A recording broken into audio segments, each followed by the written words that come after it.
FM 89.1, Radio Universidad. Nosotros nos vamos a tomar un ratito para hablar con una pediatra. Hablamos de Georgina Di Gennaro, que está en comunicación con nosotros en esta mañana. Buen día, Georgina, ¿cómo estás?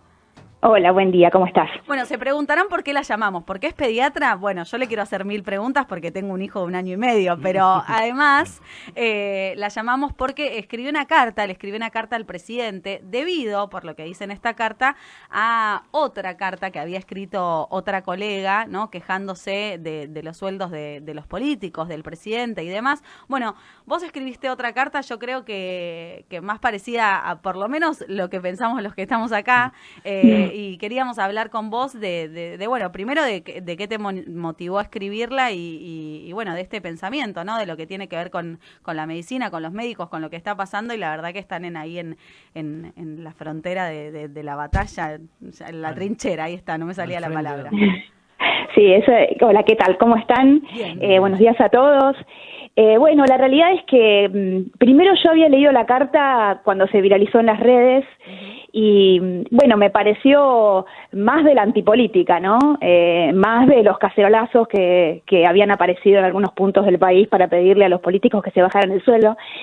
Y me pareció que después de los 4 años de desguace que hemos tenido en el sistema de salud público, en el contexto de desguace del Estado en general, empezábamos con un gobierno que nos había devuelto el ministerio, que estaba proveyendo nuevamente de vacunas que habían dejado de proveerse a todo el sistema de salud, y que le tocó estar golpeadísimo por una pandemia. Terrible. Y que pedir en ese momento que los políticos se bajaran los sueldos y hacer solamente esa crítica era un poco menos que desubicado. Entonces, me pareció que había que escribirle otra carta al presidente. Claro. Que había que decirle al presidente que no era su sueldo lo que queríamos, que queremos política, que queremos que vuelva la política que nos daba todo eso que nos sacaron en 4 años. Claro, porque aparte, aparte es muy importante. Aparte, bueno, dentro de lo que vos mencionás también podríamos decir por qué esos cacerolazos no aparecieron cuando desapareció el Ministerio de Salud, por ejemplo, que en realidad podría haber escrito una carta para decir que por qué nos dejan sin ministerio, ¿no? Bueno, a mí me llamó la atención cuando nos dejaron sin ministerio que muchos de mis colegas no reaccionaron. Claro. Con lo cual, yo ya venía indignada de hace unos años. Claro. Y bueno, esto fue como decir, a ver, tenemos al Malbrán, que desde el 2018, a pesar de que no fue con ningún medio, salvo en los pocos medios que leemos los que estamos de este lado, desde el 2018 ya habían bajado los sueldos, no había reactivos, no tenía con qué enfrentar lo que nos pasaba cotidianamente, ni que hablar de esta pandemia. Sí. Entonces, la realidad es que no es el momento de pedirle a los políticos que se bajen los sueldos, es el momento de pedirles que trabajen para devolvernos todo aquello que nos quitó la política los últimos 4 años. Ese es el objetivo de mi carta, básicamente. Y además la idea era poner en la sociedad otra palabra desde lo médico, que no fuera solamente esa que se viralizó y que, bueno, terminó en los medios hegemónicos, ¿no? Sí, obvio. Y aparte, bueno, por su contenido también se viraliza como se viraliza y termina en esos medios. Hablas en tu carta, porque yo creo que vos en tu carta también haces alguna crítica desde algún punto, pero bueno, una crítica más constructiva, ¿no? Cuando hablas de, por ejemplo, los enfermeros, ¿no? Que tienen esa categoría de empleados administrativos que realmente no deberían tener. Bueno, desde que en Cava sucedió lo que sucedió con esta ley que salió, que no es solo para los enfermeros, es también para los instrumentadores quirúrgicos, hay que decirlo. Yo nombro a los enfermeros en la carta, pero hay bastante personal de salud que está dentro de esta ley. Claro. Muchos médicos no se hicieron eco del reclamo. Y eso también me parece injusto. Los médicos no podemos trabajar sin enfermeros. Claro. Y que eso se expanda al resto del país sería devastador.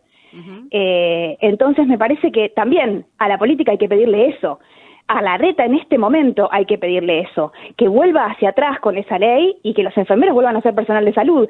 En ningún lugar del mundo se le ocurriría a nadie decir que un enfermero no es personal de salud. Claro. Y aplaudirlos todos los días desde los balcones, cuando uno vota a gente que los considera administrativos, también es una hipocresía. Claro.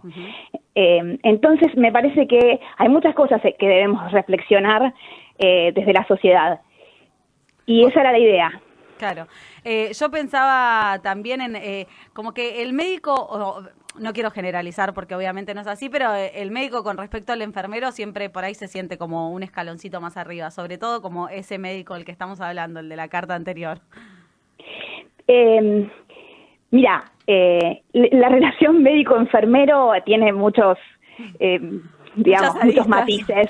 Sí, y depende mucho también de la personalidad de cada uno. Desde mi punto de vista, yo no podría trabajar sin los enfermeros. O sea, es un trabajo a la par. Cada uno en lo que sabe y en sus prácticas y en sus saberes, pero la realidad es que no existe la medicina sin los enfermeros. La medicina de internación, la medicina que hacemos en las guardias, en la trinchera, sin enfermeros no existe. Esto es así. Georgina, Jorge, es mi nombre, te saludo, ¿cómo estás? ¿Qué tal? Y te agrego, bueno, ni vos ni tampoco la otra médica que publicó la carta, ninguna de las dos podría trabajar sin enfermeras, eso está claro. Tal cual. Eso no tal cual. Va más allá de las opiniones y la verdad que bueno, antes de hablar con vos estuvimos leyendo con Vale la carta, hay un montón de cosas que uno no puede dejar de coincidir en todas, básicamente, en cómo se puede pedir también al Estado cuestiones, pero de manera constructiva, lo que decía Vale de las enfermeras, el reclamo, por ejemplo, para la reincorporación de los trabajadores del Hospital Posadas, remarcar esto que no muchos hacen de la ausencia de una Dirección Nacional de Enfermedades transmitidas por vectores, o sea, hay cuestiones que por supuesto se pueden plantear y lograr y solucionar más allá de caer en esa de bajar el sueldo de los políticos como si eso fuera una solución de algo, ¿no? La realidad es que, bueno, yo a propósito incluí lo de la Dirección Nacional porque la Dirección Nacional existía hasta hace 3 años, 4 años, no sé precisarlo bien, 4 años, me parece, se desfinanció. Sí, fue desfinanciada, justo en el momento en el que Argentina comenzó a tener mayor cantidad de casos de dengue. Uh-huh. Entonces realmente era ilógico lo que se estaba haciendo. Es ilógico no tenerla. Cuando uno habla de salud, y si uno no habla desde su persona nada más, sino desde la salud, hablando de una cuestión poblacional, no puede dejar de ver esas cosas. ¿De qué sirve que tengamos médicos bien pagos si no tenemos una cabeza que piense cómo hacer para prevenir las epidemias de dengue, de chikungunya, de zika, que próximamente, y con lo que ha pasado en Brasil, en el Amazonas, vamos a tener más mosquitos, vamos a tener más dengue, más enfermedades? Si no tenemos esas cosas desde arriba, poco podemos hacer por el sistema de salud. Entonces me parece que hay que pensarlo siempre desde arriba para abajo, y no al revés, que me parece que es lo que le pasó a la colega. Si lo pensamos de abajo para arriba, y es primero que nos paguen bien, que obviamente hay que pagar bien a los médicos, no tengo ninguna duda, estoy de acuerdo con ella, lo puse en la carta también, pero me parece que al Estado como tal, primero hay que pedirle que no desguace lo que está pensado desde arriba. Esa es la idea. Lo mismo con la deuda pública, o sea, pedimos que los médicos ganen más, pero no nos hacemos eco de que hay que investigar qué pasó con esa deuda, porque si no hay plata no se le va a poder pagar a ningún médico. Sí. Esto es así, si la plata se destina a pagar una deuda que no sabemos ni por qué se tomó ni a dónde fue, no vamos a poder pagar a nadie en la administración pública. Entonces, creo que pasa por ahí, pensarlo no de abajo para arriba, sino al revés. Bueno, y también hablas, en la carta del Hospital Posadas, ¿no? Que es un hospital importantísimo que nosotros tenemos acá en el conurbano, que ha sido, bueno, como vos decís, esta palabra creo que no hay mejor que desguazado, ¿no? Médicas médicas, pero importantísimas y súper destacadas del hospital, como por ejemplo, yo me acuerdo siempre porque la verdad que hicimos muchas notas, hicimos mucho seguimiento en época de Macri de este hospital, y había una médica que era ella sola la que hacía un estudio para ver qué tipo de cáncer tenías. Y a la mina, yo ya me pongo loca, la habían echado 2 veces, la habían reincorporado, la habían vuelto a echar, o sea, ahí realmente hubo un ninguneo de la medicina, pero terrible. Ya, yo no trabajo en el Posadas, pero tengo médicos amigos que trabajan en el Posadas, y lo que ha pasado en el hospital ha sido tremendo, porque han echado jefes de servicio, directamente, jefes de servicio, y han hecho desaparecer los servicios. En un hospital cabecera, como es el Posadas, que tiene una población enorme para atender, desaparecer servicios es como dejar a la gente desprovista de todo. No pasa nada, porque esos jefes de servicio con la trayectoria y demás que tienen, han ido a trabajar a los privados. Claro, han ido a trabajar a los privados. Pero además de no existir más los servicios, tampoco existe la docencia. Porque lo que yo siempre planteo, yo trabajo en el sistema privado de salud en este momento, pero me formé en el sistema público. En Argentina no hay formación a nivel privado de médicos. Los médicos nos formamos en el sistema público. Entonces, cuando vos haces desaparecer los hospitales públicos y los servicios públicos, también haces desaparecer la docencia. O sea que el que piensa que porque tiene OSDE o Swiss Medical va a seguir teniendo cobertura médica y demás, no va a tener médicos. Entonces, lo que pasó en el Posadas es ejemplificador por eso también. Se deja de formar gente. El servicio de psiquiatría, me acuerdo que había cerrado entre uno de ellos, el que me acuerdo es ese, y la verdad que obvio, es un servicio encima súper puntual, o sea que los vecinos de la zona por ahí se tienen que mover a Capital, gastando más plata, y bueno, es todo engorroso, y aparte esto, ¿no? Vos estar seguro con un médico que te atiende, que es el que haces la consulta siempre y demás, y de un día para el otro te quedaste sin médico, como de un día para el otro por ahí quedarte sin psicólogo, sin psiquiatra, son especialidades que también son muy puntuales por ahí, que uno genera como una empatía con la persona que lo atiende, y bueno, de un día para el otro se quedaron sin. Sí, y además hacer la otra vuelta de rosca, ¿no? O sea, todo ese desguace se permitió porque había que achicar el Estado, y todos eran ñoquis. Y entonces la sociedad permitió que todas esas cosas sucedieran porque la política eran todos ñoquis.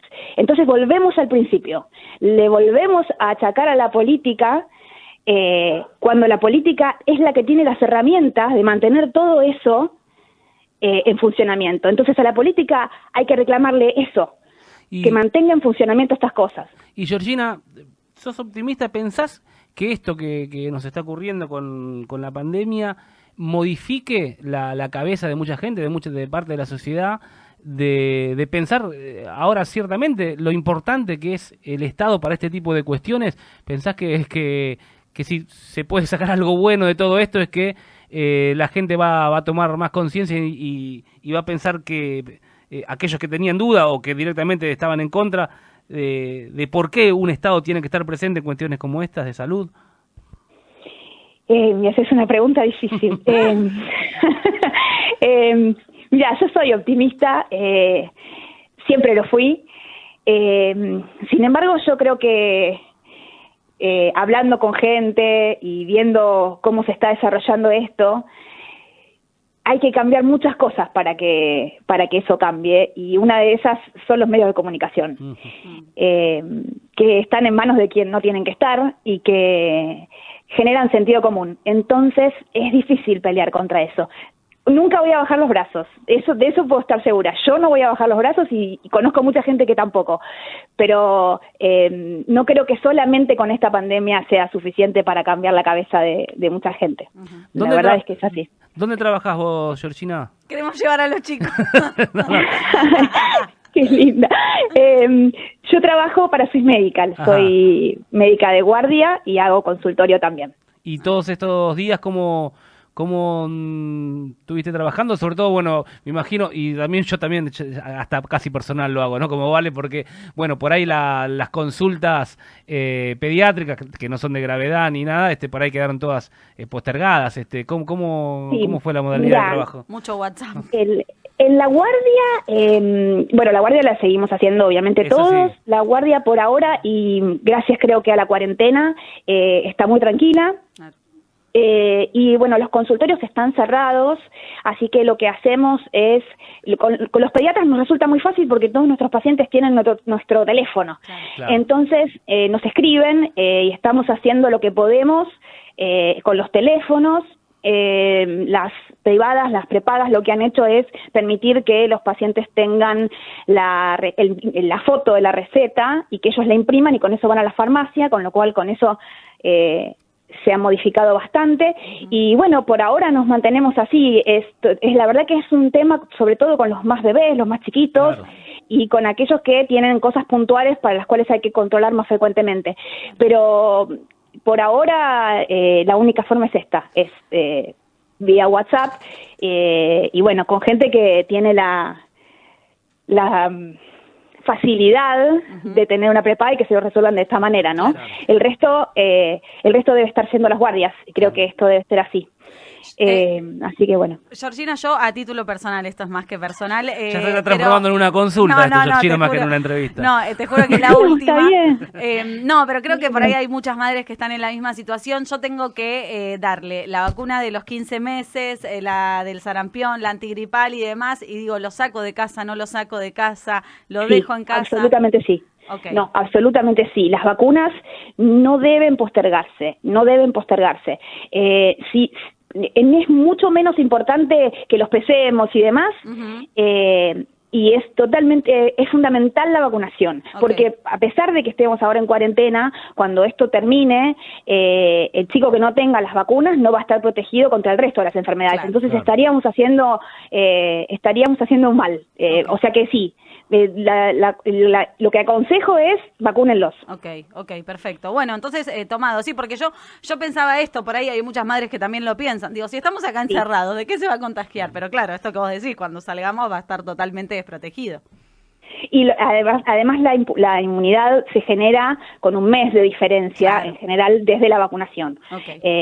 Con lo cual, no es tu pregunta nada más, es la de la mayoría de las madres, y la mayoría no quiere sacarlos para ir a vacunarlos. Sí.